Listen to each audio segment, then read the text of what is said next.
Hi, my name is Venetia, and yes, my husband threw me out of my own home because I fed a homeless man, not because I cheated, not because I lied, but because I showed compassion.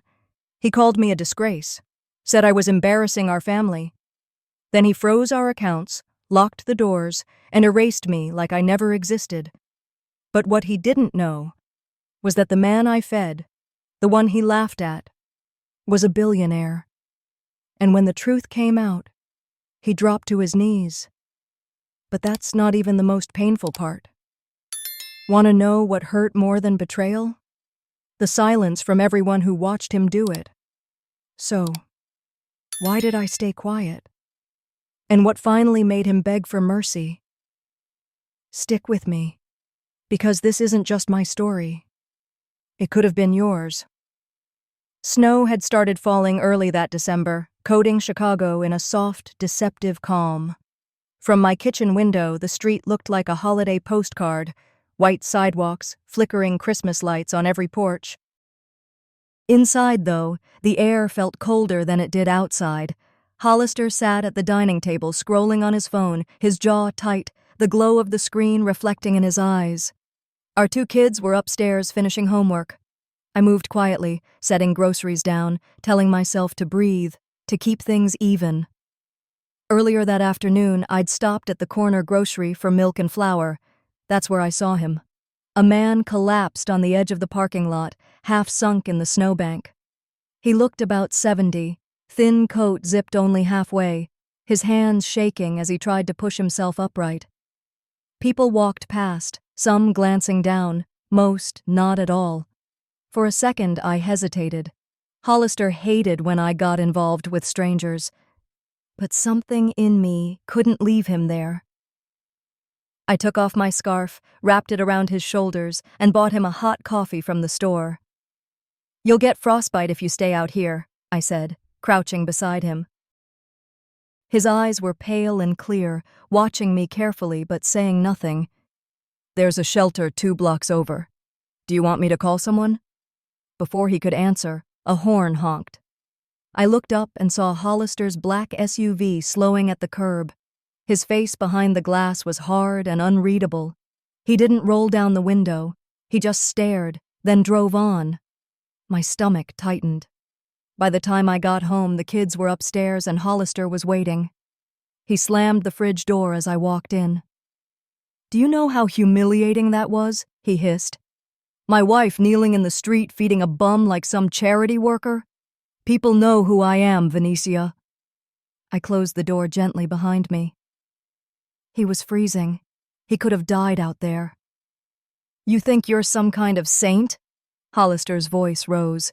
"You're an embarrassment to this family." I wanted to say something back, but the words wouldn't come. My palms felt hot. I kept my eyes on the floor and started unloading the groceries instead. Dinner that evening was a performance. Hollister had invited his brother and sister-in-law. The table smelled of roast chicken and rosemary, but the tension sat heavier than any scent. I passed plates in silence, hoping the storm would blow over.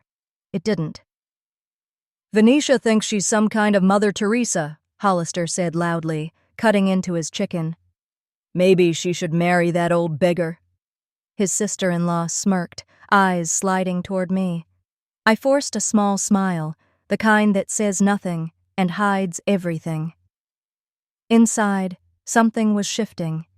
For years, I'd been the quiet one, the youngest daughter who learned early that silence kept the peace. Tonight, that silence felt like a collar tightening. The conversation moved on to holiday plans. I heard none of it. I watched my children pick at their food, their eyes flicking between us.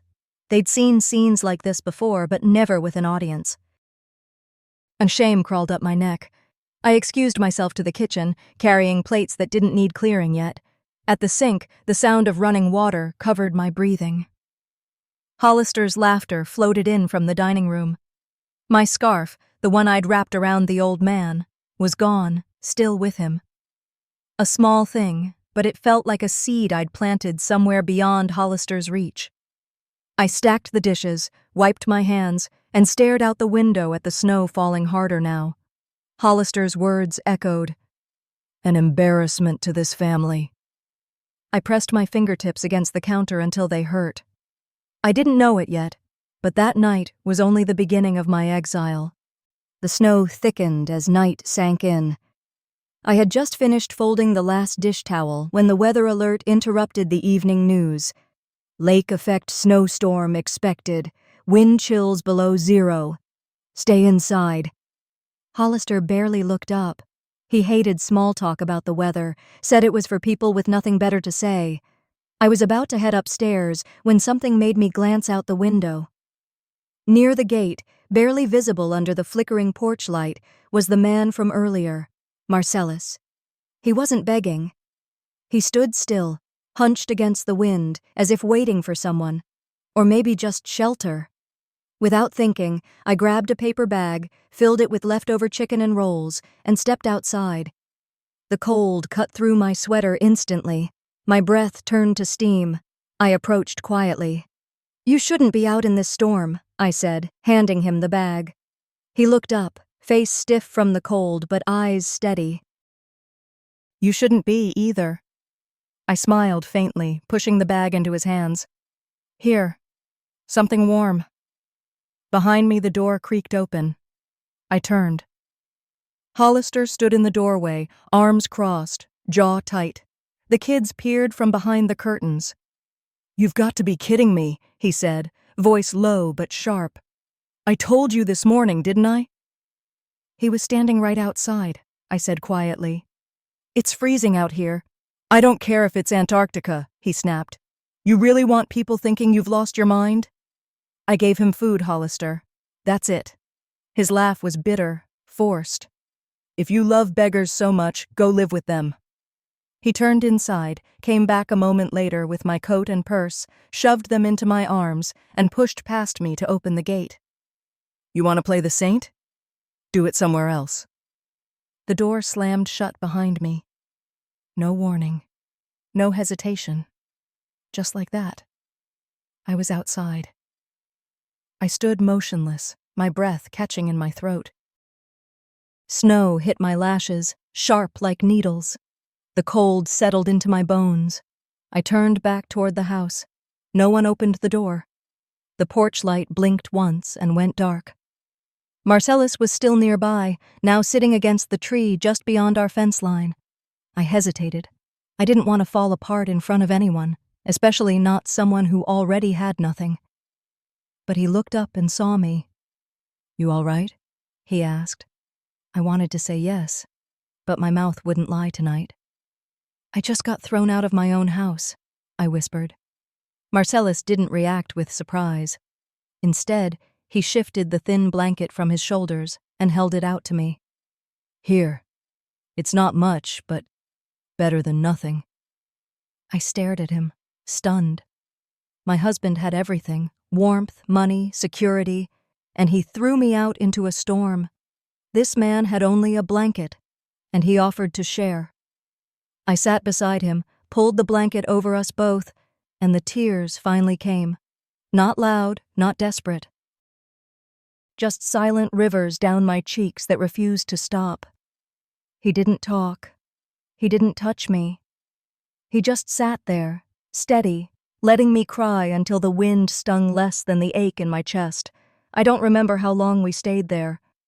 The cold stopped mattering after a while.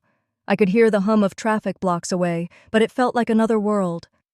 Eventually, Marcellus reached into his coat and pulled out a dented thermos. "Still warm," he said, unscrewing the cap. I took a sip. Weak coffee. Bitter. But it might have been the kindest thing I'd ever tasted. I looked at him then, really looked. His eyes weren't wild. They were tired, weathered, but alive. "Why are you out here?" I asked. He shrugged. "Why are you?" That made me laugh, or maybe choke on the last of my crying. He looked at the house. "They won't let you back in tonight." "No," I said. "I don't think they will." We fell quiet again. The snow thickened, covering everything, even the ugly parts. I shivered beneath the blanket of a man with nothing, wondering why a stranger saw my worth when my own husband never did. The blanket Marcellus had given me still smelled faintly of smoke and wet wool. By the time my sister unlocked her apartment door on the south side, my fingers were stiff from the cold and my hair was crusted with ice. She didn't ask questions at first. She just stepped aside and let me in, the hallway dim but warm. I sank onto her couch, shaking off snow like a dog that had wandered too far. She came back from the kitchen with a mug of tea, the kind she always made when we were kids, strong, sweet, cheap. "Do you want to tell me what happened?" she asked gently. I stared at the steam rising from the cup. Hollister threw me out, in front of the kids. Her eyes flickered, but she kept her voice even. "You need a place tonight. You've got it. You don't have to explain."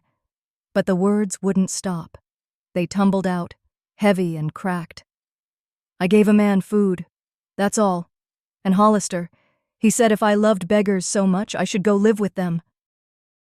He slammed the door. She set the mug on the coffee table. "He's been cruel for a long time, Venetia. You just didn't want to see it." I closed my eyes. Memories came at me like the storm outside, blowing, stinging. The Christmas 3 years ago when Hollister handed out expensive gifts to his colleagues' kids, but sneered when I suggested donating our leftovers to a shelter. "We don't feed strays," he'd said with a smirk. The phrase still echoed. I remembered the way he mocked me at that holiday dinner in front of our children. "Your mother cries to feel important," he'd said, like my pain was some hobby. The kids had laughed nervously. I'd swallowed the hurt because the alternative was making a scene. Now, sitting in my sister's apartment, those moments played like a reel, each clip sharper than the last. My sister handed me a blanket. "You've been quiet for years, too quiet, and he's used it." "I thought I was keeping the peace," I whispered. "I thought if I stayed calm, he'd calm down too, but all I did was teach him I'd take it." Outside, wind rattled the windows. Inside, I was rattling worse. My sister touched my hand. "You've always been kind, but kindness doesn't mean letting someone grind you down. You know that, right?" I looked at her. She wasn't accusing, just stating a truth I'd tried to bury. "I didn't want my kids to see fighting," I said. "I wanted them to have a home without yelling. And instead," she said softly, "they've seen their father belittle their mother. That's fighting too. Just quieter." The words landed like a stone in my stomach. I pulled the blanket tighter. "All those times I stayed silent," I murmured. "Was I showing them how to treat me? How to treat women?" My sister didn't answer. She didn't have to. I sipped the tea. It was too sweet, but it steadied me. In my mind, Marcellus's face appeared, lined, tired, but kind. A man who had nothing but still offered me his only blanket. The contrast was unbearable. Hollister with his high-paying job and polished shoes throwing me into the snow. Marcellus with nothing but a dented thermos giving me warmth. A slow burn started in my chest. Not just sorrow, something older. Something like anger waking up from a long sleep. I rose and walked to the window. The city lights blurred through the snow. "I thought my marriage was a bad season," I said. "Something that would pass if I just waited it out." My sister came to stand beside me. "It's been years, Venetia. Seasons change. People don't always." I watched a bus rumble past, taillights glowing red like embers. He used to call me overly emotional, said I was dramatic. I started believing him. I stopped talking, even to myself. "You're talking now," she said. I exhaled slowly. The storm outside roared, but inside my head a different storm was breaking. Memories I'd sealed, excuses I'd rehearsed. I thought of my children asleep in that house. What had they learned tonight, watching their father push me out? What would they remember? For years, I'd convinced myself silence was protection. Tonight, it felt like betrayal. I turned from the window. I can't go back the same way. You don't have to decide tonight, my sister said, but I shook my head. Every time I stayed quiet, a piece of me disappeared. If I stay silent any longer, I will disappear completely. I left my sister's place just after sunrise. The storm had passed, but the wind still sliced through my coat like knives. I took the long way home, not because I wanted to stall, but because I needed time to breathe. The sidewalks were slushy, the roads barely cleared, but my mind was sharper than it had been in years. I wasn't going back to make peace. I wasn't going back to beg. I just needed a few things. Papers, clothes, maybe a photo or two. I needed to face him. By the time I reached the house, the sky had turned a dull gray, the kind of morning that made everything look washed out and tired. I stood on the sidewalk for a moment, staring at the front door like it was the mouth of some animal ready to bite. I stepped onto the porch, pulled my key from my pocket, and before I could slide it into the lock, the door swung open. Hollister stood there in a pressed shirt, coffee in hand, like it was just another Tuesday. "You're not coming in," he said, voice flat, like he'd rehearsed it. "I'm just here for my things," I said. 10 minutes. "You don't live here anymore," he said, leaning his shoulder against the doorframe. "You made that decision when you knelt in the street like some drama queen feeding garbage to a bum." I didn't move. That man had collapsed in the snow. "I don't care if he burst into flames," he snapped. "You humiliated me, Venetia. You embarrassed this family." Family. Like it was still his to protect. Like I hadn't bled for this family day in, day out for 15 years. "I need my documents," I said. "Passports, birth certificates, the kids' medical cards." At the mention of the children, he stiffened. "They're fine," he said quickly. "They don't need to see you right now. You're not exactly setting a great example." He made a show of glancing over his shoulder. "They're inside, and they've got questions. Like why their mom ran off to freeze with a stranger." My fists clenched. "You threw me out." "No," he corrected, his smile thin and cruel. "I gave you a choice. You picked the streets." I stepped forward. "Let me get my things." He raised his voice. "No. You lost that right when you disrespected me, when you disrespected this household." The door behind him creaked open further. Our youngest, Ava, stood there in her pajamas, hair messy, clutching the railing. Her eyes darted between us. Hollister turned and pointed at me like a prosecutor. "Ava, your mother decided helping strangers was more important than being a wife and mother. That's not loyalty. That's weakness." My breath caught. He looked back at me and said, loud enough for both kids to hear, "Your loyalty is to street trash, not your own family. They deserve better than that." I don't know what hurt more, his words or the fact that my children didn't say a word. I saw the confusion in Ava's face. The flicker of fear. She was too young to know who to believe, but old enough to feel the shift in the air. I took a step back. Not because I was scared, but because I was angry in a way I hadn't been in years. "You're using them," I said quietly. "You're poisoning them against me. Is that what fatherhood looks like to you?" He chuckled, dark and sharp. "Don't play the victim now. You made your bed." The door began to close. I caught it with my hand. "You don't get to rewrite the truth just because you're louder," I said. He pushed harder. "Truth. The truth is you threw away this family for some nobody on the street, and now you want sympathy?" I let go. The door slammed in my face. I stood there, fists clenched, breath shallow. Then I heard it. A soft thud against the window. Ava, pressing her tiny palm against the glass. She didn't wave. She didn't smile. She just stared at me like she wasn't sure who I was anymore. I turned and walked. Not fast, not slow. Just steady. My boots soaked through. My fingers burned in the cold. But none of it compared to what I felt in my chest. He'd weaponized my own children. He'd turned being a mother into a punishment. And I let him. Until now. I walked away from the house, trembling, not from the cold, but from the fire rising inside me. If Hollister wanted war, I would no longer fight it in silence. I spent the first night at the motel curled up on a mattress that smelled faintly of bleach and despair.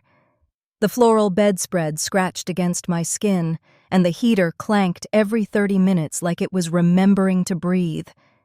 I lay awake for hours, watching the dim light flicker from the neon sign outside. Vacancy. That word burned into the window glass like a reminder. I was vacant too. The next morning brought no clarity, just a colder version of confusion. I sat at the tiny desk with a cup of watery motel coffee and tried to piece myself together. I'd barely touched my suitcase. Everything I had left behind haunted me more than anything I'd managed to carry with me. I kept checking my phone, not because I expected kindness, but because silence is its own kind of violence. Hollister hadn't called, not once, not even to ask if I was alive, but he did send something. It came the third day, tucked in a manila envelope slid under the motel room door. No knock. No delivery notice. Just paper, cold and final. I opened it with shaking fingers. A letter from his attorney.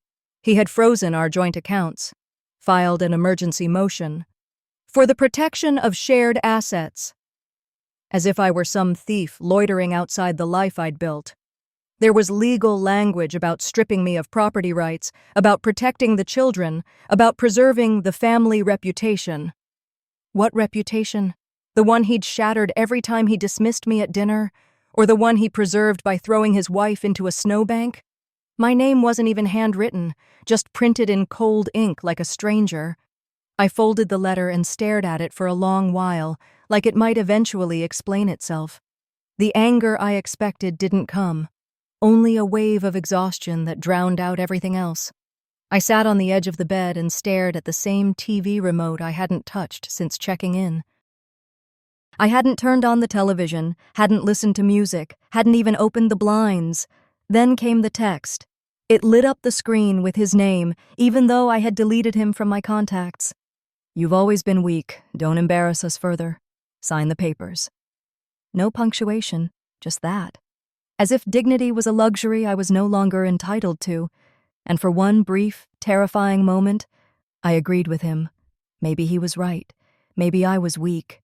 Maybe my softness was a flaw. Maybe the world didn't need another woman like me, quiet, forgiving, invisible. I looked at the pen on the desk. I picked it up. If I signed those papers, the fight would be over. No more lawyers, no more motel nights, no more frostbitten mornings and endless questioning. Just silence. I stared at the dotted line, hand trembling. That's when I heard the knock.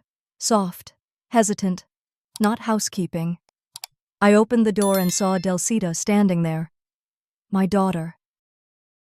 Wrapped in her purple coat with one broken zipper, her cheeks flushed from the wind. She looked up at me and didn't say anything right away.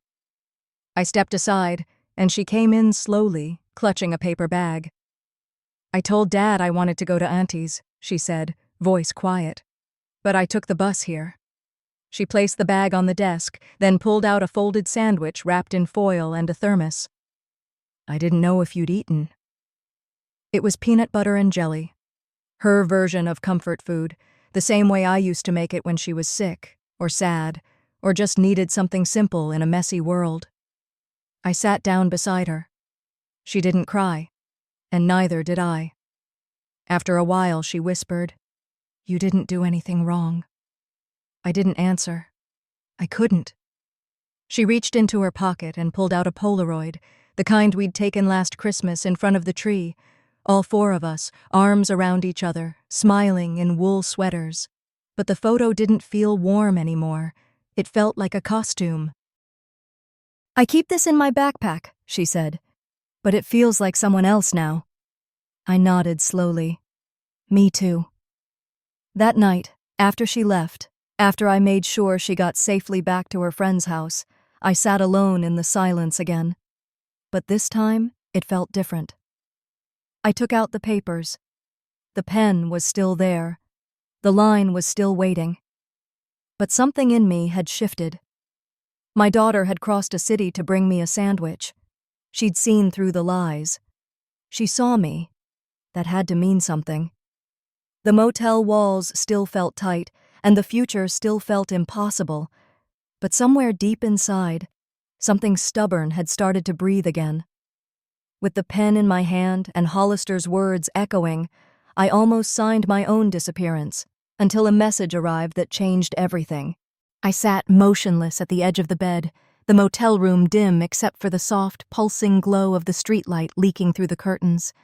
Snow tapped gently against the window pane, more whisper than warning now. The heater rumbled on in short, stubborn bursts, trying its best to hold off the cold creeping in from the outside world. I was still holding the pen from earlier, fingers wrapped tight around it like it might anchor me. I didn't realize how long I'd been sitting like that until my phone buzzed against the chipped wooden desk. Not a call, just a text. It was from Mrs. Cardwell. She and I weren't close. We'd only exchanged neighborly smiles and casserole dishes over the years. But she was always kind in her quiet, observant way. Hollister used to call her nosy. I used to call her attentive. "Venetia, I think you need to see this," the message read, followed by a small video file. I hesitated. For a second, I thought about deleting it without opening. But curiosity, or maybe something else, won. I tapped the screen.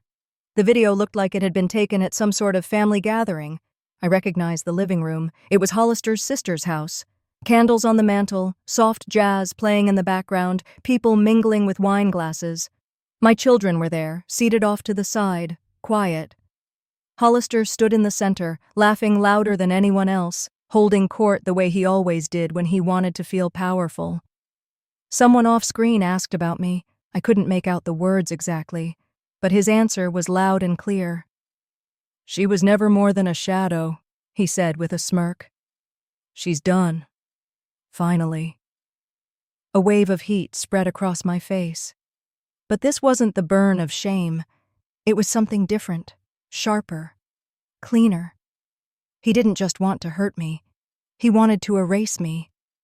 I closed the video and stared at the wall. My heart wasn't racing. It was steady, focused. Like my body had finally caught up to the truth my spirit had known for years. He wasn't just cruel, he was calculated, and he thought I was still too broken to notice. I stood slowly and walked to the small sink to splash cold water on my face. The sting jolted me back into myself. I caught my reflection in the mirror, tired eyes, pale cheeks, but something had shifted. My phone buzzed again. A second message from Mrs. Cardwell. "Check your email. I forwarded you something else." I opened the link she'd sent. Screenshots of financial statements, redlined by what looked like a friend of hers who worked at a local credit union. I scanned quickly. There it was. Account names I recognized. Ones Hollister and I had opened together years ago. But the numbers didn't add up. Transfers to private trusts. Withdrawals I hadn't authorized. Quiet movements over the last several months, right under my nose. He'd been preparing for this. Long before the snowstorm. Long before the shouting. He was setting up my exit long before I'd even thought of leaving. I sat back down on the bed, stunned but oddly clear-headed. The pieces started to connect. How he'd insisted I let him handle the taxes. How passwords changed without my knowledge. How the credit card I used at the grocery store had been quietly canceled last week. Not an accident. Not a glitch. A decision. I glanced toward the window. Snowflakes drifted slowly now, as if even the weather had grown tired of pretending everything was okay. I remembered the look on Marcellus's face that night, the way he offered me his only blanket without hesitation, even as he trembled himself. That moment had felt small then. I realize now it was monumental. Kindness wasn't weakness, silence was. I'd been silent for so long, so convinced that being the bigger person meant swallowing my voice, shrinking myself until I could fit into the mold Hollister approved of. But I was done shrinking. I pulled out a small notebook from my suitcase. It was half full with grocery lists and reminders, but now I began writing something different. I started listing every financial detail I remembered, every password he had changed, every time he dismissed my questions. The dates, the accounts, the people. I wasn't sure yet what I would do with it, but I knew I'd need it. The fog that had hung over me for days was lifting, and in its place was something sharper, not quite a plan, but a direction. Later that night, Delsita called. She spoke quietly, afraid someone might overhear.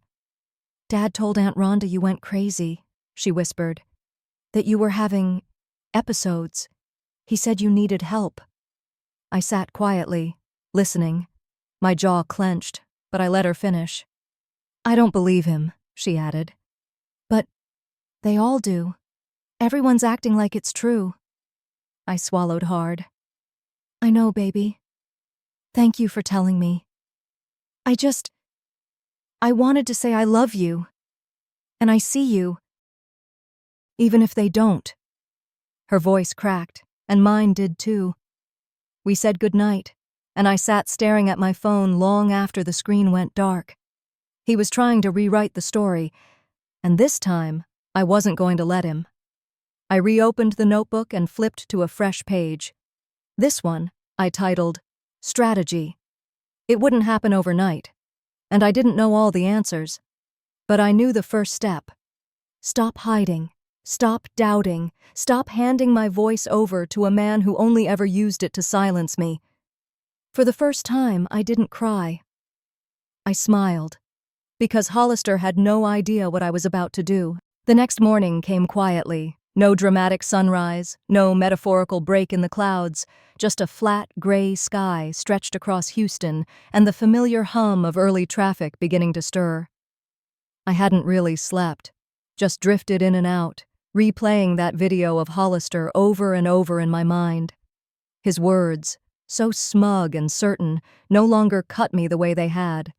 They fueled me. By 7:15, I was up, dressed, and heading out of the motel room. I didn't bother putting on makeup. I didn't need armor today. I needed truth. I took the long route to the community cafe, the one where I used to volunteer before everything fell apart. The snow was melting, leaving behind patches of slush along the sidewalk. The air still bit, but it no longer stung. Inside, the cafe felt like it always had. Warm, alive, filled with chatter and clinking mugs. Nothing extravagant. Just a modest little place with wooden floors, mismatched chairs, and people who called each other by name. I took a seat by the window, facing the entrance. My heart didn't race. My fingers didn't tremble. It felt strange, this calm. Like my soul had already made the decision, and now my body was simply following through. 10 minutes later, Hollister walked in. He hadn't seen me yet. He was with two of our mutual friends, if you could still call them that, Don and Lacey. They were laughing at something he said, probably another one of his half-fabricated stories designed to paint him as the noble husband burdened with a troubled wife. I watched him scan the room, then pause when he saw me. His smile faltered for a half-second before he recovered and walked toward my table with that signature mix of arrogance and mock surprise. "Well," he said, sliding off his gloves and tucking them into his coat pocket, "I didn't expect to see you here." I looked up, met his eyes, and smiled softly. Funny how some men believe erasing a woman's name erases her existence. He froze. Just for a moment. His jaw tensed slightly, and his nostrils flared, a tic I knew all too well. But Don and Lacey were now within earshot, so he couldn't explode. He leaned in slightly, voice lower. "Still playing the victim, Venetia. It's pathetic." I stayed seated. My hands remained folded on the table. Pathetic is rewriting history in a room full of people who were never fooled by it to begin with. That hit him. I could see the flicker behind his eyes. He straightened up and looked around, realizing the cafe had grown quieter. People weren't eavesdropping, not openly, but they were listening, watching. And for a man like Hollister, that was dangerous. "Let me guess," he sneered, raising his voice just enough. "You're here to perform for your little audience? Trying to win sympathy? I told you before, you're bitter, delusional, still clinging to scraps." A few heads turned. I took a slow breath and stood up. I wasn't going to scream. I wasn't going to cry. That was the old me. You always confuse compassion with weakness. That's why you're so desperate to be the loudest one in the room, because if you stopped talking, you might have to listen, and if you listened, you'd hear how tired everyone is of your act. He laughed, too loud, too sharp. "You're embarrassing yourself." "No," I said, picking up my coat. "You already took care of that part, for both of us." I didn't stay to see his reaction. I walked past Dawn, who wouldn't meet my eyes, and Lacey, who looked like she finally saw the cracks. The front door chimed softly as I stepped outside. Cold air hit my face, but I welcomed it. There was no applause, no gasps, just a silence behind me that felt heavier than any argument we'd ever had. I crossed the street slowly, my boots crunching over salt and gravel. The further I got from that cafe, the lighter my body felt. Hollister had wanted a war waged in shadows, whispers, threats. But I had brought it into the light, and it showed just how much he had to lose. For years, I thought silence protected me, but silence had only made space for him to narrate my story. Not anymore. I didn't know what tomorrow would bring, or the day after, but today I had made the first move. And he laughed too loudly, too cruelly, unaware that his mask was already slipping. Evening swept over Houston in a gown of gold and glass. The city sparkled under the soft glow of holiday lights, the bitter cold now more ornamental than punishing. It had been 3 days since I last spoke a word to Hollister, 3 days since I stopped explaining, stopped defending, stopped shrinking. And tonight, I would stop hiding. I stood before the full-length mirror in the borrowed dressing room of the Hilton Banquet Hall. My dress was simple, deep navy, fitted, long sleeves, modest but strong. I'd clipped my hair back, letting a few strands fall to soften the sharpness I carried in my jaw tonight. In my palm, folded neatly, was the red scarf. Not for fashion, for memory. I arrived at the gala alone. No one noticed me at first, just another guest among the crowd. The room shimmered with chandeliers and crystal glasses, laughter echoing off marble walls. Waiters moved like dancers, offering champagne and shrimp skewers. It was all so polished, so curated, so false. I moved through the room like I had every other year, smiling, nodding, greeting people who once pretended not to see the bruises in my marriage. They played polite, and so did I. Until I didn't. Hollister was at the center of it all, holding court near the stage. His voice, smooth and performative, danced across the floor. "And this year," he declared, raising his glass, "our firm was proud to contribute more than ever to shelters across the city. Generosity, after all, begins at home." A few chuckles. Some applause. I felt bile rise. Generosity begins at home, the same home he locked me out of in the snow. I stood near the edge of the crowd, waiting, watching. Then, the host, a local councilman with a too-tight tux and a smile that never reached his eyes, tapped the mic. "Before we continue," he said, "I'd like to introduce someone whose presence tonight honors us deeply. A man known quietly in investment circles but beloved in the philanthropic world, Mr. Marcellus Green." There was a pause, some murmuring. Then, footsteps. Marcellus emerged from the side of the room in a charcoal suit, walking slowly but with intent. No longer hunched, no snow clinging to his lashes, no tremble in his step. He looked powerful. He carried something in his left hand. I knew what it was before I saw it. That scarf. My scarf. The one I wrapped around him in the snow while Hollister screamed at me from the car. Marcellus took the stage. He adjusted the mic with steady fingers and scanned the room. When he spotted me, he nodded, not to ask permission, but to acknowledge that this moment belonged to us both. "I want to tell you a story," he began, voice deep, warm. "A few weeks ago, during the first major storm, I collapsed outside a neighborhood grocery store. Most people walked past. Some looked and kept walking. One woman stopped." He held up the scarf. This scarf was hers. She wrapped it around me while I shook from cold. She stayed, called for help, spoke to me like I was human. That woman is the only reason I am standing here tonight. The crowd was still. He continued, this time turning to face Hollister, who stood frozen, champagne glass in midair. She had no idea who I was. She didn't do it for recognition. She did it because it was right. And when I saw her being humiliated, ridiculed, even erased for showing kindness, I realized something. Marcellus stepped down from the stage and walked directly toward me. The silence was unbearable, until it wasn't. "She is not weak," he said. "She is the strongest person in this room." I hadn't cried in days. Not when the bank account got frozen.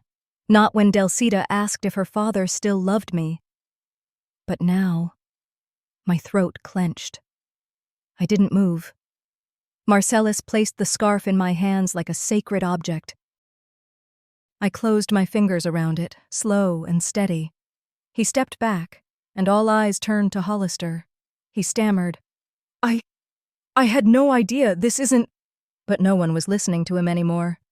Even the people who once clapped at his speeches now stared with the thin-lipped discomfort of witnesses realizing they'd applauded the wrong person. Someone in the back muttered, "Guess generosity doesn't always begin at home." The room didn't erupt. There was no standing ovation. Just quiet. Truth doesn't need a drum roll. Hollister's face had gone pale. He looked at me as if seeing me for the first time. I didn't flinch. I didn't speak. I didn't need to. The woman he'd tried to break no longer existed. And as Hollister fell silent, pale and trembling, I realized the fight was not over yet. The clinking of champagne glasses had stopped. Laughter faded into stiff silence. I could hear my own breath as I stood there, scarf in hand, the warmth of Marcellus's words still wrapping around me like armor. He had spoken his truth, and now the room sat in it. I looked around. Faces I'd known for years, some since before Hollister and I married. Women who once whispered about my eccentricity, men who used to pat Hollister on the back while pretending not to notice my absence. Their eyes were different now. Not quite pity, not quite admiration either. More like awakening, recognition. Marcellus, calm as ever, stepped toward the main table and gently laid the red scarf at its center. His voice, soft but unmistakable, cut through the murmurs. "This," he said, "is proof that compassion is more powerful than pride, that a single act of kindness means more than years of polished lies." The silence stretched, and then, from across the floor, I saw movement. Hollister. His posture was crumbling. He tried to steady himself, tried to wear the smug grin he was so used to, but it didn't land. His face twitched. His hand trembled. He walked toward me, slow at first, then desperate. The crowd parted like water. "Venetia," he began, his voice hoarse. "Please. That night, I didn't know. I was—" He dropped to his knees, in his expensive tuxedo, on polished marble. "I didn't mean for it to go this far. You know I get heated. You know I say things I don't mean." I didn't answer. Not yet. "I was angry. I was hurt. But I never stopped loving you," he said, louder now, trying to rewrite the narrative in real time. "You were never an embarrassment. That was anger talking. You saved that man's life. You deserve to be honored, Venetia. Come home. We can fix this." I tilted my head slightly. "Come home?" I repeated. He looked up, sensing opportunity. "Yes. Let's leave all this behind. Forget tonight. Forget the papers. I stepped closer, bent down slightly, just enough for my voice to be clear, low, and final. You never broke me, I said. You only revealed who you are. The words dropped like stone into still water. No dramatics, no screaming, just truth. And truth, when it stands alone, is louder than any accusation. He blinked. For a second, I thought he might shout, grab my arm, lash out like he used to. But he didn't, because he saw it. I wasn't afraid anymore. Marcellus stepped forward again, this time holding a slim folder. He handed it to the event organizer, who looked puzzled until Marcellus quietly whispered something in his ear. The man's eyes widened. Hollister started to rise, confused. What is that? The organizer stepped to the mic. Ladies and gentlemen, he said, voice tight, we've just received documentation that requires our attention. Mr. Hollister Green is now under official audit, effective immediately. Several financial irregularities have been brought forward. The murmurs became gasps. Whispers turned into scandal. Hollister looked around, panicked. This is a mistake. I'll handle it. He reached for the folder, but the organizer pulled it away. You'll handle it with the authorities, the man replied, stepping back. And there it was. In one breath, everything he built on intimidation and deceit began to collapse. His empire, his image, cracking before our eyes. I didn't smile. I didn't gloat. I simply turned. As I began to walk away, I heard him call after me one more time. A whisper, a plea. Venetia, please. I didn't turn back, because there was nothing to return to. The woman I was then would have craved an apology. The woman I had become needed none. I didn't need him to fall to his knees or beg. I didn't need the audience. I had my voice back. I had myself back. The scarf still rested on the table, but I reached out and picked it up, folding it slowly, carefully, with the reverence it deserved, not because of its material, but because of the memory it held. That night, in the snow, I chose humanity, and that moment, that had saved me long before tonight ever did. As I made my way toward the exit, people parted quietly, respectfully. Some offered nods. One woman, whom I hadn't spoken to in years, reached out and gently touched my hand. You deserved better, she said. I nodded, not bitterly, just knowing. Outside, the air had grown colder again. Houston's breeze always seemed to carry the scent of fresh chances in winter. And as I walked away, the scarf in my hand, I realized this wasn't the end. It was only the beginning of the life I should have lived all along.